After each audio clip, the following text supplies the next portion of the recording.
Je suis avec Thomas de l'association AFA, donc Association Française d'Astronomie, qui est située au parc Montsouris, dans le 14e arrondissement de Paris. Bonjour Thomas. Bonjour Louise.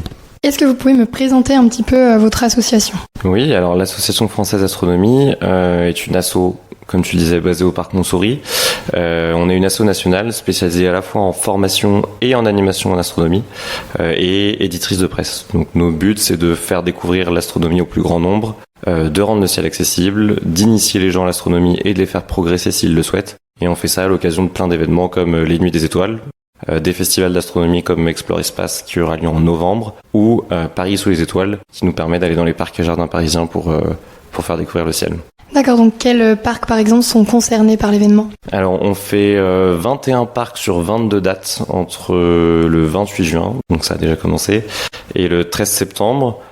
Parmi les parcs qu'on fait, je pense que je peux vous citer le Jardin Villemain dans le 10e, le 11 juillet. Bon, celui-ci, il est assez fréquenté parce que les gens viennent autant pour nous que pour l'apéritif, vu que c'est au bord du canal Saint-Martin. On aura le Bois de Charonne le 25 juillet, qui est assez chouette. C'est un nouveau parc, il est très peu connu des gens, mais il est à Porte de Montreuil et il est très sympa. Le 14 août, au plein cœur de l'été, on sera à la butte du Chapeau Rouge dans le 19. Il n'y a pas beaucoup de monde à celui-ci, donc ça permet d'avoir un accès privilégié aux instruments et aux animateurs. On fera le parc de Belleville le 23 août et je reviens un petit peu en arrière, mais le 16 août, on fera les buttes Chaumont. Très bien, est-ce que vous pouvez du coup nous expliquer un petit peu le déroulé de l'événement ? Oui, complètement. Alors chaque soirée est unique, mais suit un peu le même cours. Nous, on arrive à 20h pour s'installer. La soirée commence officiellement à 21h. Il ne fait pas encore nuit, donc en fait, ce qu'on fait, c'est que on discute avec le public. On répond à leurs questions, on explique un peu comment fonctionnent les instruments, par exemple, comment fonctionne une carte du ciel, donc comment se déplacent les astres dans le ciel. Et puis, dès qu'on voit des petits points lumineux apparaître, on commence à les pointer et à faire regarder les gens. C'est totalement gratuit, j'ai oublié de le dire. Cet été, on verra pas mal Mars. En fin d'été, on verra Saturne. De façon récurrente, on voit la Lune, qui est très jolie à observer. Souvent, les gens repartent un peu étonnés parce qu'ils n'ont pas tant observé ça, parce que ce qu'ils ont adoré, c'est discuter avec nos bénévoles qui ont des profils vraiment divers et variés. Donc forcément, il y a des gens qui sont plutôt côté recherche, en astrophysique, etc. Des comédiens, on a aussi des danseurs. On a un anime qui est spécialisé autour des mythes et légendes autour du ciel. Donc voilà, pour le déroulé d'une soirée. Super, c'est très intéressant.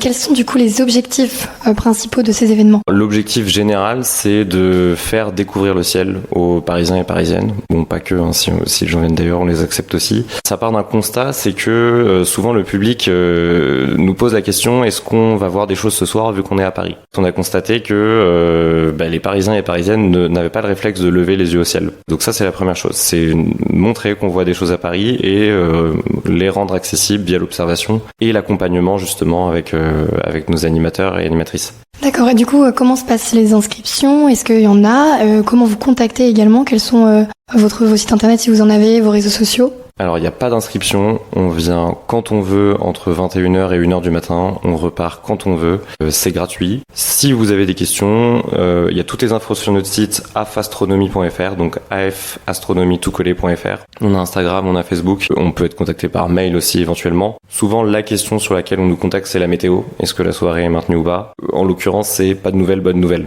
On peut avoir une soirée couverte où on a des petites éclaircies de temps en temps et où de toute manière, on est là pour discuter avec les gens. On peut aussi pointer la tour Eiffel au besoin.